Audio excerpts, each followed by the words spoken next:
Hello Leo, Sun, Moon Rising, and Venus Signs. Kamusta kayo? Sana po'y nasa mabuti kayong kalagayan. Welcome back po sa Star Tarot. At kung bago kayo rito, welcome din po kayo. Please subscribe, like, share my videos, and leave me a comment kung nakaresonate kayo. So, first card, we have marriage. Leo, magpapakasal na siguro kayo.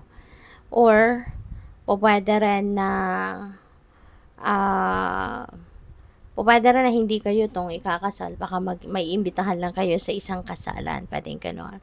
But, pwede rin, no, na yung relationship mo sa ngayon, pwedeng mauuwi din ito sa kasalan. You know? Maybe, you are still, kumbaga, laying a solid foundation muna on your relationship sa ngayon. At papunta rin kayo sa pagpapakasal, maaring nararamdaman mo din na papunta ka pa rin. So, mapupunta ka pa rin dito sa marriage, no? So, good luck. We have received your blessings. Wow. Napakaswerte mo, no? Makakatanggap ka ng biyaya. Hindi lang ito iisang bagay, no? Hindi lang ito iisang area of life na magkakaroon ka ng biyaya. But, this could be in various areas of life. Kasi blessings, no? Plural form. Marami to. So, be ready. Okay? Be ready for these blessings. Buksan mo yung mga kamay. Buksan mo yung inyong puso. Buksan mo ang inyong isip. 'Di ba? Para dito sa pag-receive ng mga biyayang ito. Okay? Kasi you never know. This could be answered prayers. Baka ito na yung mga pinagdadasal mo. 'Di ba? Ibibigay na sa'yo. Divine timing has come na siguro. 'Di ba? Kaya, hindi pa man ito dadating pa lang, ngayon pa lang, pagpasalamat mo na. 'Di ba? Para mahatak mo ng tuluyan ang mga biyayang ito. Papalapit sa'yo. So, we have the Two of Wands. Ayan. So, travel. Pwedeng may travel, international travel siguro ito. Yan na napipick up ko para sa'yo. Maybe this is also your plan. Baka may plano ka talaga na mag-travel. Pwedeng ganon. This could be something na related sa mga opportunities, no? Baka merong pinagpaplanuhan kayo. Baka mag-abroad, baka magtatrabaho na, magmamigrate, magne-negosyo doon, expansion, studies, business, no, it doesn't matter. It could be anything.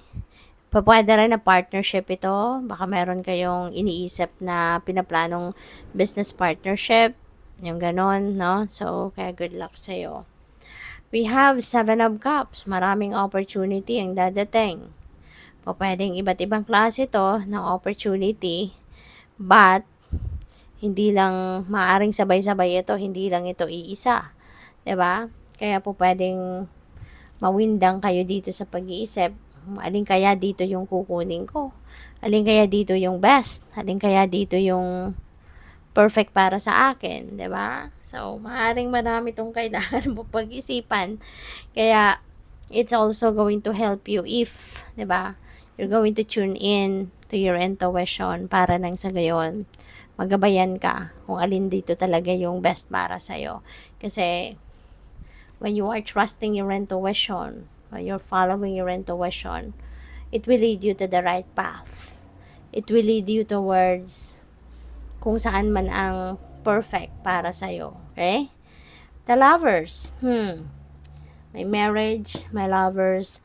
So, meron ditong ikakasal. No? Meron dito sa inyong kayo mismo ang ikakasal. Maybe this is the time that you're going to level up your commitment into marriage. Or pwede rin, baka ang iba sa inyo, no, if you're still single, baka kayo ay mapupunta pa lang sa pag-aasawa. Baka kayo mapupunta pa lang sa pagiging magjowa. Diba? Baka papasok pa lang kayo sa bagong love and romantic relationship. No? Good luck. 3 of Wands. Ayan. So, mabilis lang ang pagpaplano ninyo, no? Si 2 of Wands kasi, this is planning stage ng kung anong iniisip mo. Ano man yung ine-envision ninyo for yourself na gusto mong magkaroon, gusto mong ma-achieve, something like that. So, dito nagpaplano. And pagdating kay Three of Wands, implementation na ito. Yung bang, siguro excited ka sa plano mo at gusto mo na tong i-roll out agad. Maaaring excited ka na sa plano mo at gusto mo nang gawin agad ito. You know? So, pwedeng ganun dyan ang sitwasyon. So, maaari na ang iba din sa inyo rito is going to travel related to adventure. 'Di ba? So, pwedeng may pasyal, may ganun. Kaya good luck sa'yo. At kung ano din yung plano mo, no? Let's say, business. 'Di ba? Or pag-a-apply ng trabaho, pag-a-apply abroad, whatever it is. Now is the perfect time for you to start taking action towards that habang ang swerte ay nasa inyong horizon. Kasi this is also good luck energy. Kaya habang ang swerte ay nakabaling sa'yo, so umakto ka agad, umaksyon ka na agad para hindi ito masayang. You know? So we have Three of Pentacles. So don't worry. May mga taong susuporta sa'yo. So maybe you just need to ask for help. 'Di ba? Pwede rin na meron ditong partnership in business, no? Maaring meron kayong sosyohan dito na gagawin. Meron business venture siguro na gagawin kayo and you will be working with other people. Maaring ganun din ang ganap, no? At maganda rito,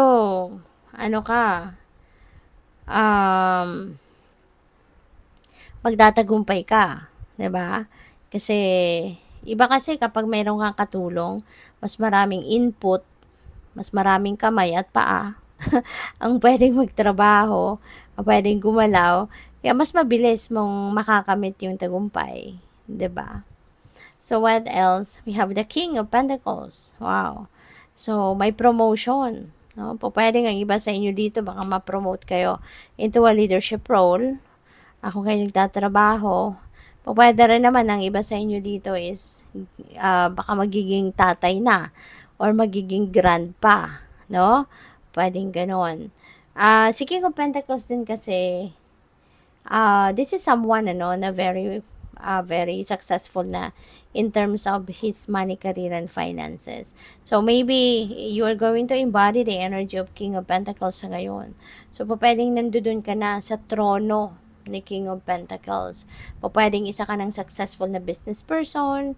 Pwedeng very successful ka na din sa trabaho mo. Maaring marami ka ng ipon. May negosyo ka na.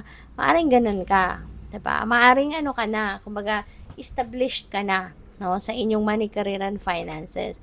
Pwedeng ganun din ang ganap dito. Or, kung hindi pa man, 'di ba? Baka parang heads up ito sa inyo ng divine na sige lang, magsipag ka lang, magtiyaga ka lang, makipagtulungan ka, work with other people, para makapunta ka din sa katulad ng posisyon ni King of Pentacles. Kasi pwede rin na meron ka ditong marireceive na lucrative offer. Pwedeng trabaho, pwedeng career, yung ganon, at magkakaroon ka din ng kaluwagan sa pera, magkakaroon ka din ng financial abundance, you will be receiving as well more material wealth, 'di ba?